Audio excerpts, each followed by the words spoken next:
All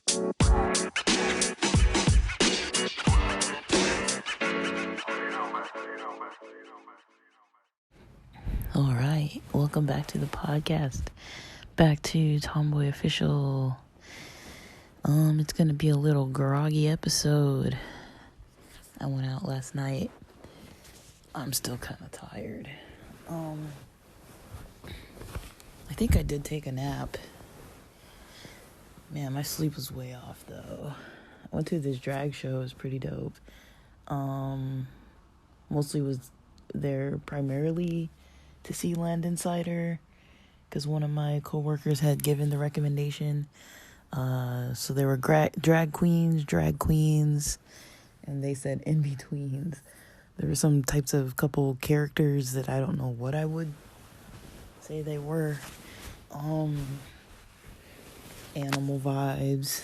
There's definitely like a BDSM theme, a lot of harnesses represented there. And that's kind of something I'm seeing a little more often in the queer community. Maybe I'll talk about that in a different episode. Or maybe I'll talk about it now because I'm already talking about it. And then I'll just record what I was going to record later. But I've kind of noticed a lot more people with leather gear. I keep an eye out. I'm not like completely like eyes closed, like walk with my head down. Like when I'm in certain spaces, I'm like, I'll look around and I'm like, yeah, I notice stuff. So I don't know, like maybe people are feeling that they're more comfortable being open about it in public, because it is kind of something that before maybe I would see only during Pride, or like I don't really hang at like leather bars necessarily. I mean, I know of them. The most popular one, like without any kind of like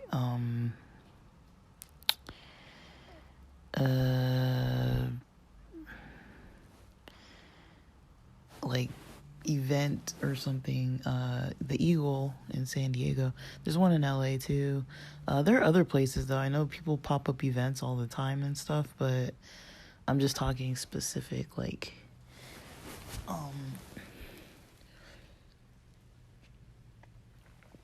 specific places. That is probably the most well-known one in San Diego. It tends to be kind of like an otter bear kind of environment. Very male heavy. I think it's owned or, the events are technically catered by this person, Serafina. Now, I don't know how things have been after the Rona, but this is before the Rona. There was someone there named Serafina who was kind of like in charge of the spot. And it was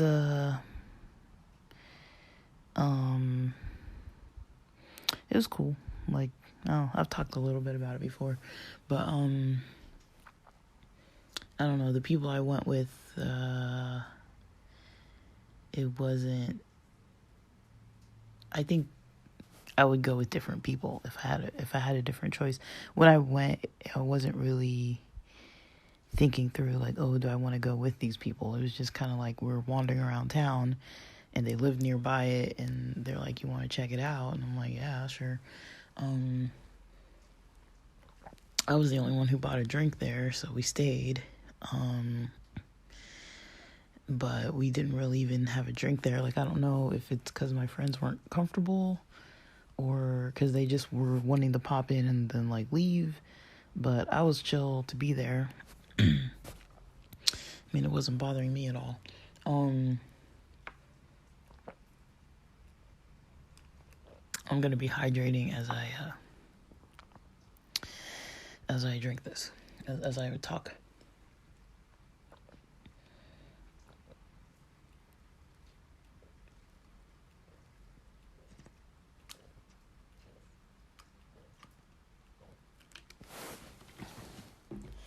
I think I've only had 2 bottles of water all day, which is not good. So I'm trying to catch up here.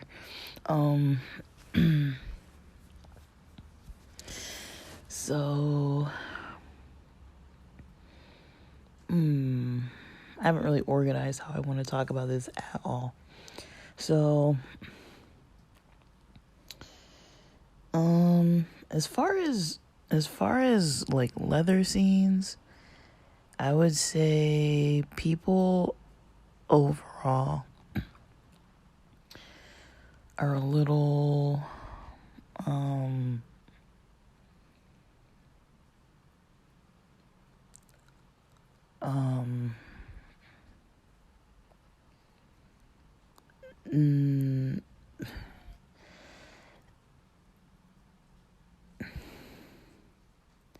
I would say people tend to be a little like they don't tend to talk about it much, which is fine. I mean, I don't think people need to be just like talking about things. But like I'm not a person that's like uncomfortable with talking about certain things. It's just that I feel like it's kind of like privileged information. Like if I'm not hooking up with somebody, I don't think they need to know. I don't really care what my friends know about me, in all honesty. But there are some friends that maybe I don't really talk to them about any of that kind of stuff. But most of the main ones, I would say it's fine. It would be fine. It's not something that like comes up in like regular day-to-day conversation. And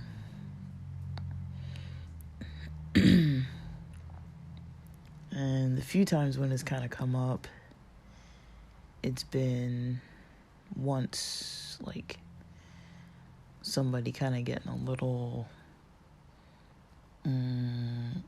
like inappropriately inquisitive, and then they apologized about it, and then another person kind of in a flirty way were kind of asking a couple questions about things, and then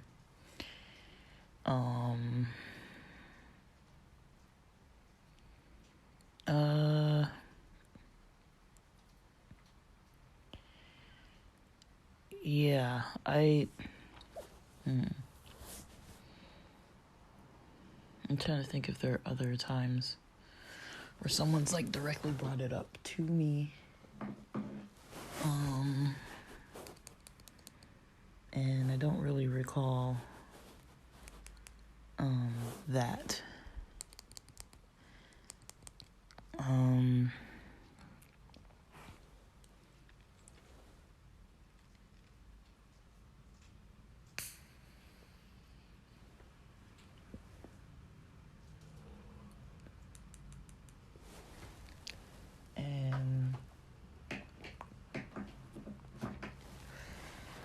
yeah, I'd say when it comes to like dating, it kind of comes up more there, like on a dating app or things like that.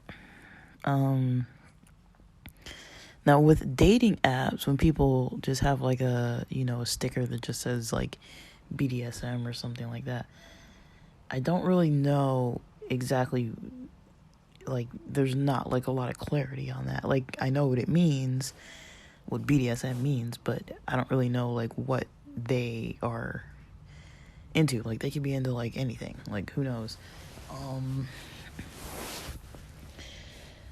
And I've got a couple friends that wear these harness pieces, but I think it's more like for a wallet type of thing. I've never asked, but it seems to me that that's what it is, but I'm not sure if that's what it is.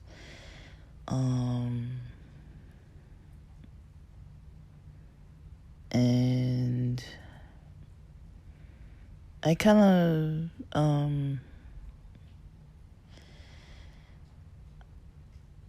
I don't know.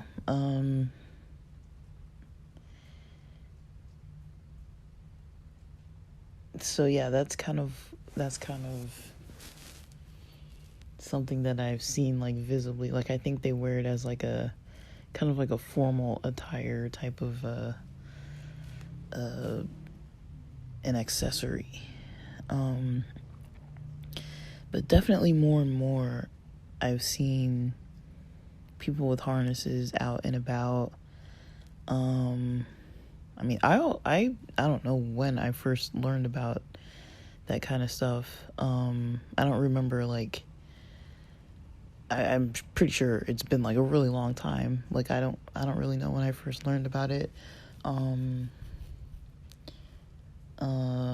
I know when we had a human sexuality course in grad school, I was already like very well versed in like what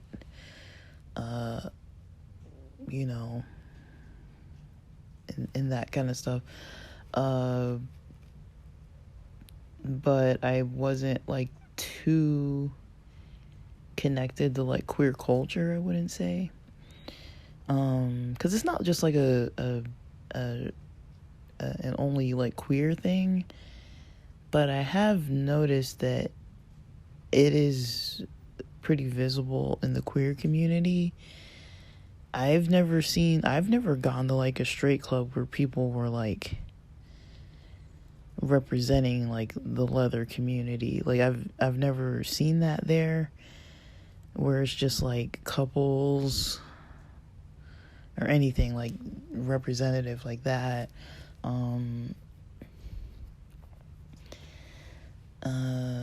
So I know definitely with like pride events, you know, you see certain groups in parades, and sometimes they'll have like certain like exhibits. And I think one of the prides I went to, I think it was LA Pride, because I was there with my friend and her mom, and we were just walking into like every type of thing, and there was one kind of area that was like a tent or some kind of like room behind like a curtain or something. I can't remember what it was, and we kind of just went back there because we were just trying to see what was going on everywhere. And we walked in, and there was some kind of puppy play dynamic going on with somebody with the mask on and a leash and some kind of, I don't know exactly what was going on.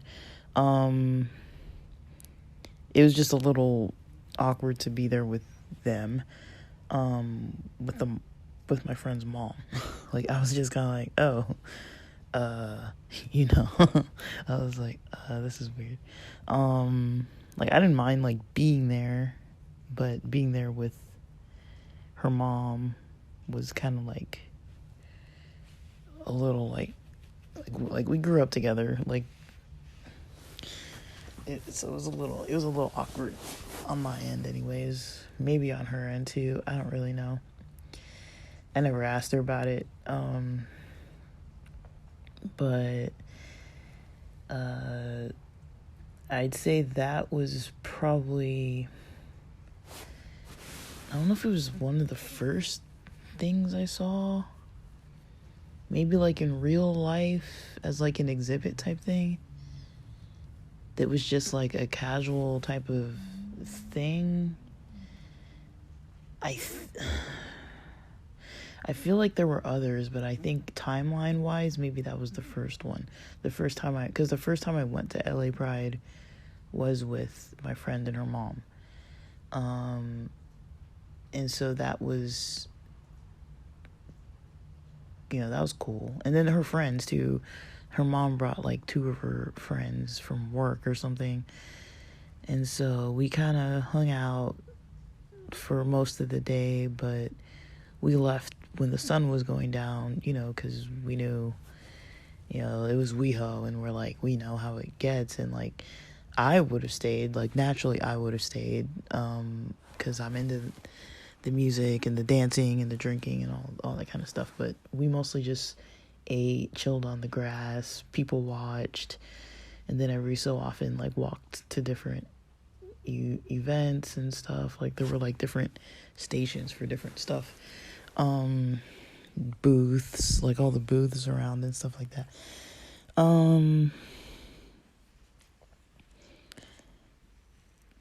So that's kind of what I'm thinking was probably the first thing I came across, just naturally came across in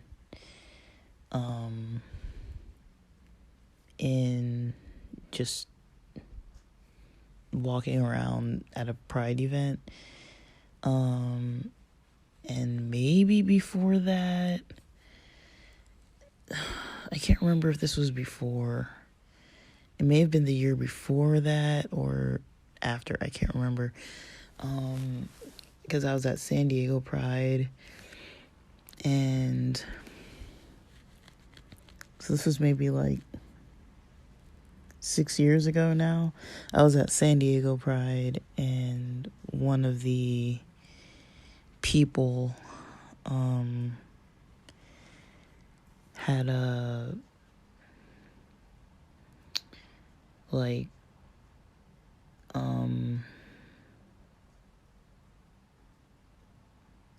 not one, there were like a few people, probably like our group was in the parade, had a float and everything. And then, you see people walking around. And so I think we were walking back to the cars or something.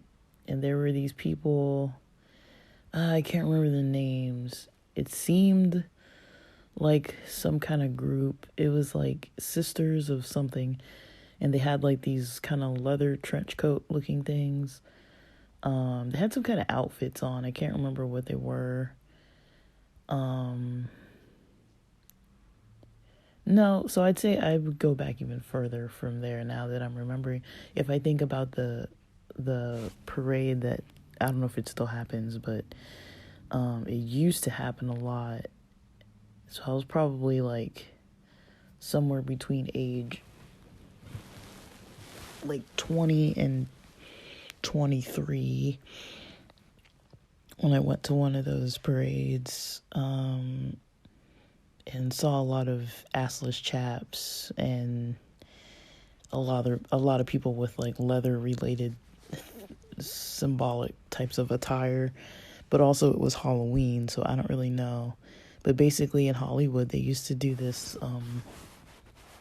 like, I don't know if it was even like a formal thing, but I feel like it was just like the queer community would just come out and like walk the streets as like I don't remember there being floats, but people would just walk around. And I remember running into friends up there too, with their partners, and like, like it was a pretty big thing. Like people would go and just walk around and people watch. I don't know if it was like formal though, but like, yeah, like it happened. I think it was like pretty much every year, and there was a parade up there, and so people could show off their costumes or whatever. And I think that's the first time when I saw people wearing anything kind of like out in public. But I don't know if it was just like as a costume or if it was like representative of actually what they have interest in, or what, like nobody, like I wasn't talking to people. But yeah, and then I'd say after that, the Pride events, almost every Pride event I've been to has, definitely some leather culture theme going on. It's probably a bit of the minority of the population, but, you see furries around, you see all kinds of stuff. Like, there's a lot of diversity. of expression, I guess you would say. Um, and then, yeah, there are like groups, like I mentioned. I wish I remember the name of these people, but they were like Sisters of something. And like, they looked like it was like a religious type of ritualistic thing that was created, like some kind of group that they probably had some kind of initiation type thing. They were all dressed the same. There was probably some kind of hierarchy of people. It looked almost like if somebody were to make their own religion. That's kind of what it looked like. Like they had their own like attire. And I saw them in the parade, and I saw them walking around. And now I can't remember if this was in Long Beach or if this was in San Diego. It might have been in Long Beach. I don't know. But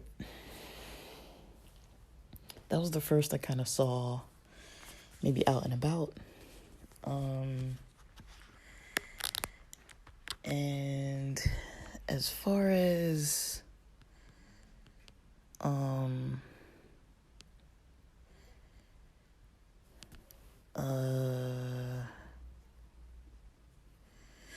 so it's not uncommon for queer go-go dancers to wear harnesses. That's pretty normal. And I don't know if it's like a fashion thing, because they don't all wear them, but there are the ones that kind of look like, they almost look like those lanyards, how they have like a brand on them, and they're just like that, I don't know what that material's called, like the same thing that people have like on their keychains with a lanyard that has like whatever brand, like say it says Nike on it or something like that, but it's like a harness that's like, I've seen just like the classic ones. They're like the over the shoulder kind of like, I don't know how to describe this. It's like it's got the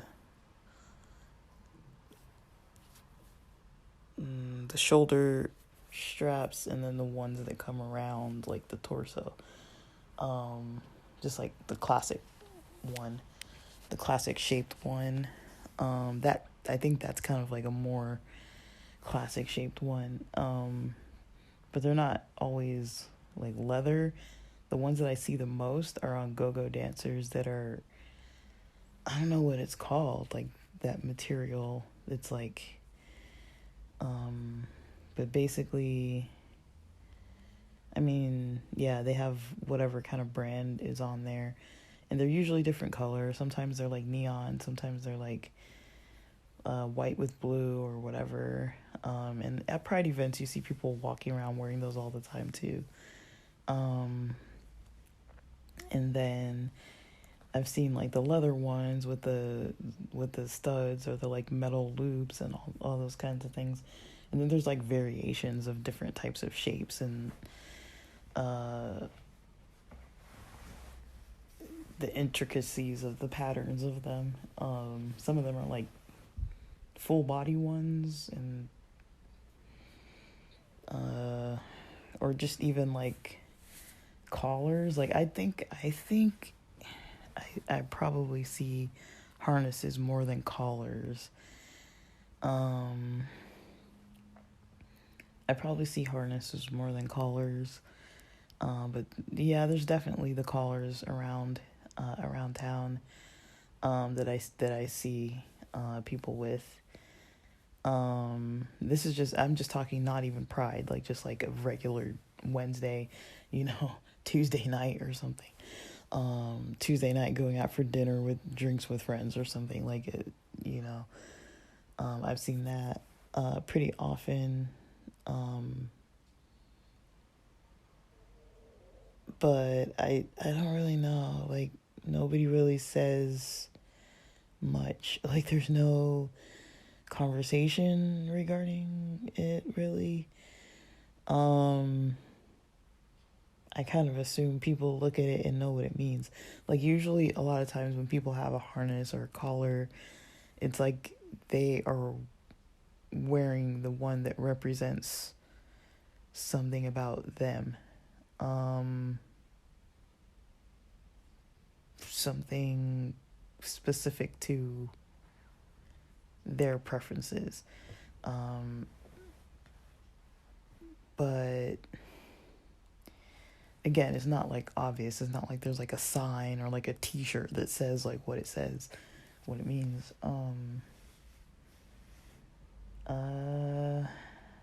But yeah, I see a lot of go-go dancers wearing them. That's probably where I see them represented the most often.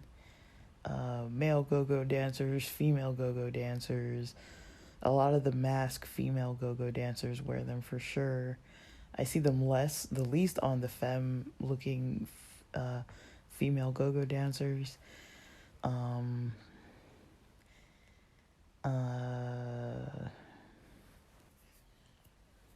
And I'm trying to think if there's anywhere else where I notice them kind of regularly. That's probably the biggest. And now I've been noticing that there are some events that pop up around town. Rich's has an event that I can't remember what the name is, but it comes out every now and then. It's some kind of leather themed night. And then I've seen a couple events kind of pop up around town in San Diego. So there's definitely, the people there who are interested in that. And then I've seen a lot of people, like, whenever there's something kind of on the goth type of side of things, I tend to see more people with kind of like the leather collars or the leather harnesses or the puppy play kind of, I don't know if it's neoprene, like those types of masks or other types of masks and things like that. Like, I don't really see people wearing those just like out in the grocery store or whatever, but like I've seen them on occasion in like a club or a bar or something, but not like every day, not with the mask. But yeah, whenever there's like a goth type event, I've seen a few people, like, they stand out. That's why I noticed. And then, yeah, I see that more. And then, yeah, it's pretty, it's just pretty interesting. And then I also remember, so the event I went to last night, there was one of the performers that had a harness on underneath, like a kind of like a fishnet tank top, so you could like see it, but it wasn't outside the shirt, but you could see it underneath because it was like a highlighter neon color. And someone else had one just like, let me see, I might have to refer to the photos. Let me see. Yeah, someone else had a leather one on the outside. Someone else had a leather and kind of chain link one.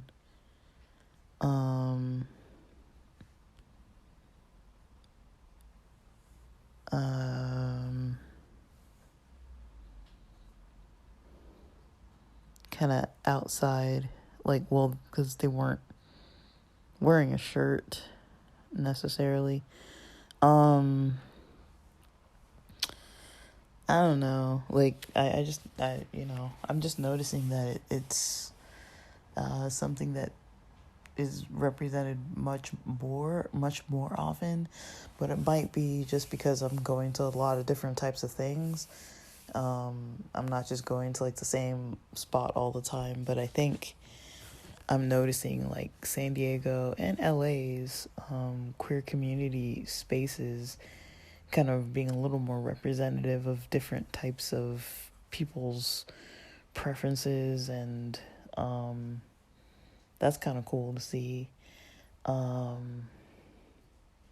But there is like a culture to it all too. It's not like just everybody's running around rogue like doing whatever. Like there's like a lot of structure and rules, and that would maybe be for a different episode and not this one specifically.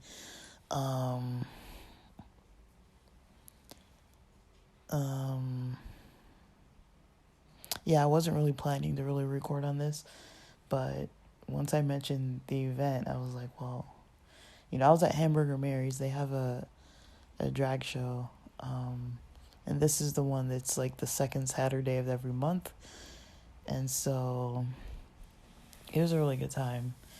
The crowd was good.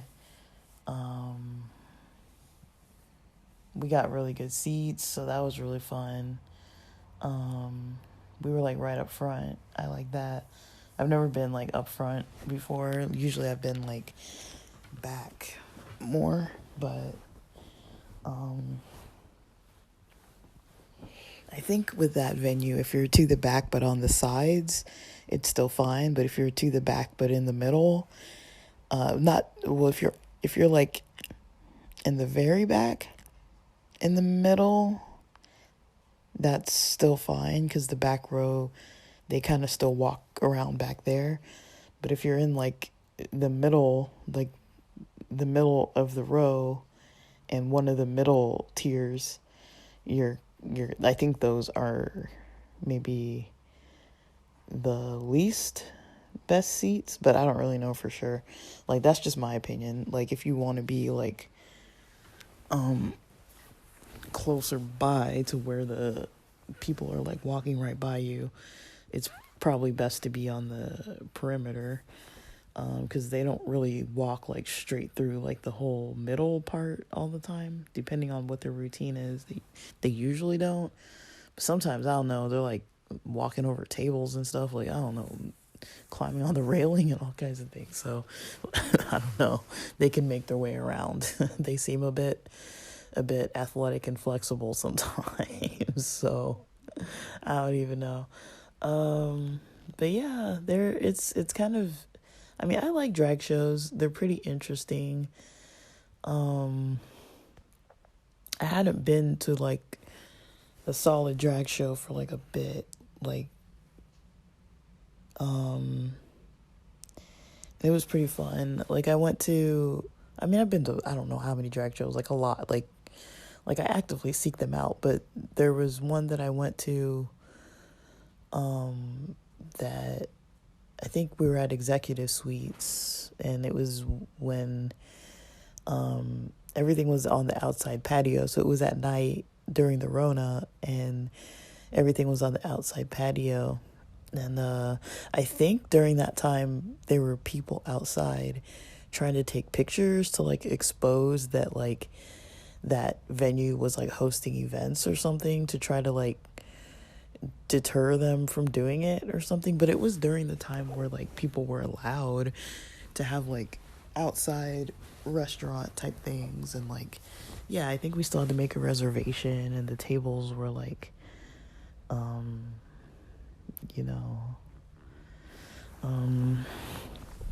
a little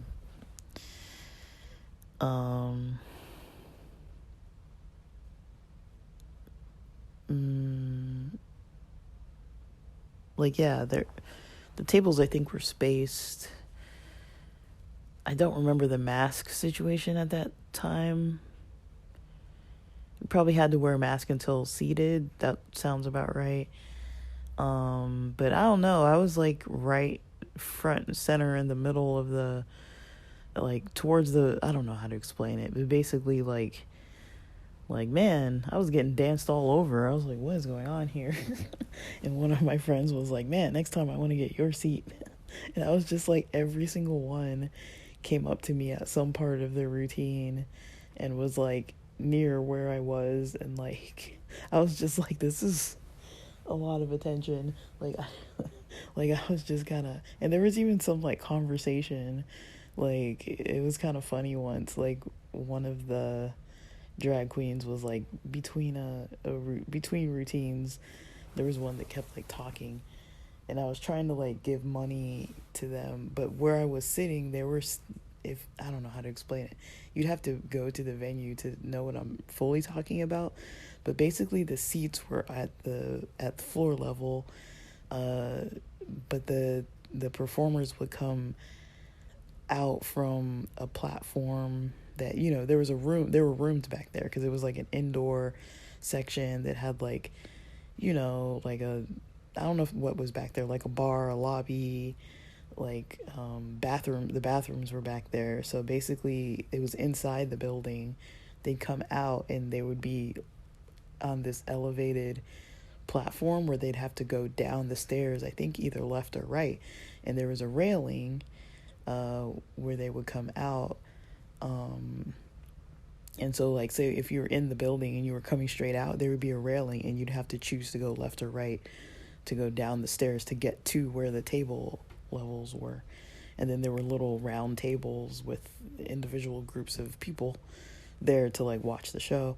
And so this one drag queen was like talking or dancing or something, and I tried to put because I'm like at this lower level, and they told us don't like stand up and stuff, and so I'm trying to like give them money, but I couldn't like reach because I'm sitting in my chair, and they're like probably like 2 feet above where I'm sitting, but right like next to like my head.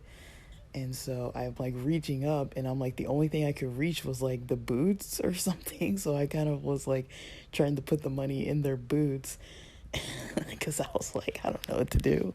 Like, I'm sitting down here and they don't want us like standing up when they're performing. And so, I stood up, like when they said that I could. And then I put the doll, like they were like, no, like put it in my bra strap thing. Like they're like, don't put it in my my shoe. But I was just like, I didn't know what to do. And so it was kind of funny. But they're like, yeah, have you ever been to like a strip club before? Just like put the dollars in. I'm like, I can't reach. Like, I'm sitting all the way down here. And so it was just kind of funny. But yeah, yeah, I like drag shows. They're fun. But it is kind of like an interesting kind of interaction. There's like crowd and performer interaction. Like, you don't really get that in a lot of kind of live performances. And just queer bars and queer spaces in general, I'd say the staff tends to be a little extra friendly. It's not very uncommon that they're very flirty. Not like overly, but like, yeah, like they're very nice, and they're always calling everybody sweetie and honey and whatever. I feel like in straight spaces they don't really do that much. Like when they're seating you and your friends or your family or your date or whatever, they're not all like coming over to your table like flirting with your group. Like, that's not like normal. But in queer spaces, that's definitely a norm. But I don't know if people hate it or what. Like, I don't really care. Like, it doesn't bother me at all. But they'll compliment things or whatever. Like yeah, they're always nice. Like, but I think they want the tips too. Like, it's not just like completely like one-sided. But yeah, it is kind of just part of the culture and environment. And I do notice, like, so I don't know, like, it's just kind of weird. Like, I feel like queer environments are a lot less stuffy. Like, you can go to all these types of things and have all this type of stuff going on versus, if you go into like straight clubs, straight bars, like whatever, it's just like kind of cookie cut, kind of like you know, like a little, I don't want to call it repressive, but it kind of is. Like there's not a lot of people like making like a lot of bold motions about like what they're into, or like that's just like not a thing. Like I don't think people are like trying to like identify themselves and be like, hey, I'm into this, look how I'm dressed, I'm wearing this thing, so I'm putting this signal out. Like I don't think there's a lot of that. It's like at the most people wear different styles of clothing, anywhere from conservative styles of clothing to less conservative, like maybe more skin showing. But I feel like in queer spaces, it's not uncommon for people to have a lot of skin showing, men and women. I notice it more in straight spaces. It's more so the women who might have like cleavage or some side boob situation or some cheeks hanging out or something, or like a midriff kind of like shirt or something. Like usually you don't see a lot of guys doing that, but yeah, in gay clubs you see plenty of guys showing off their muscles or shirtless or just wearing like little booty shorts or whatever, like a thong, or like sometimes people aren't like fully like dressed in clothing, they're just there in their underwear, and they're not even servers. Sometimes it's actually literally just like customers. So or the servers, and the servers, the ones coming around giving jello shots and stuff. Like sometimes they'll give people little lap dances and stuff. Like I feel like it's just not the same, and I was always trying to pinpoint, like, why don't I really like going to like straight bars and clubs? Because the music isn't necessarily bad, but the vibe is different. You're not really expected or allowed to just talk to people. Like I feel like if you have a sexual attraction, and then maybe if they're attracted, they'll talk to you. But if there's no attraction, you're not really supposed to maybe talk to each other. I think I learned that later on in life.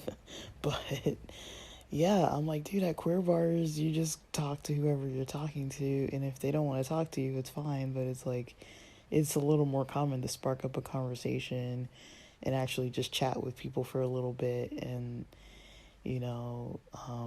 even like have a drink together with random strangers. Like you don't have to be interested in one another, but just, there is kind of more open-minded mingling versus like, I'm not into you, like ill, like I don't even want to talk to you kind of thing. Like,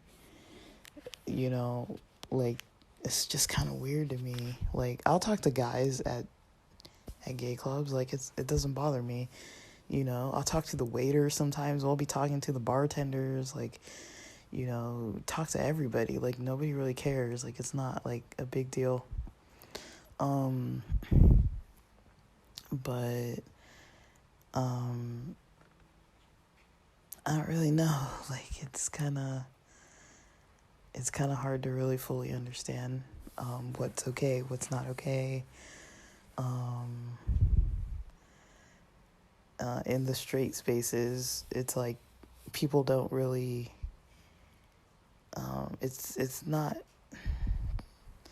I don't know,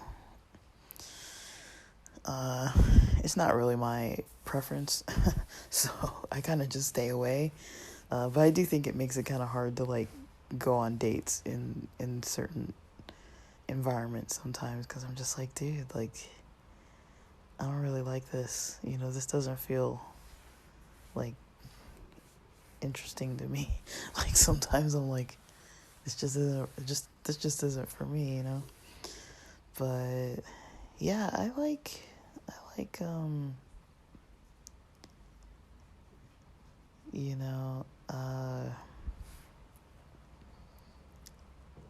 I like kind of talking to just whoever. Like when I'm with my friends, but kind of like it depends on the friends. Like some friends, they know I'm gonna like disappear and go just like talk to random people and just like avoid them. There are other friends that I'm kind of like a little more hesitant to do that with because I don't think they understand it, and they'd be like, oh, like, why'd you leave and go? Where'd you go? It's like, I was just over there talking to these random strangers. But yeah, like, I don't know. It's kind of fun, but it's like, like, to each their own. But I have plenty more to say on this topic, but I'm not going to, at least not at the moment, because I don't really know where I was even fully going with this. But just basically that, I'm definitely aware that there's a lot of representation out there, and I've noticed that for sure lately, more so than what I've noticed in the past. And so it's pretty cool. It's pretty cool to see. I like it when things are like changing in my own lifetime. That's pretty cool to see. And yeah, people are kind of out and proud, and it seems like the venues are kind of catering some few events to different, categories of people's interests, I guess. And it does attract, a part of the population. Like, they come out for sure. But yeah, good times. And with that, thanks for listening.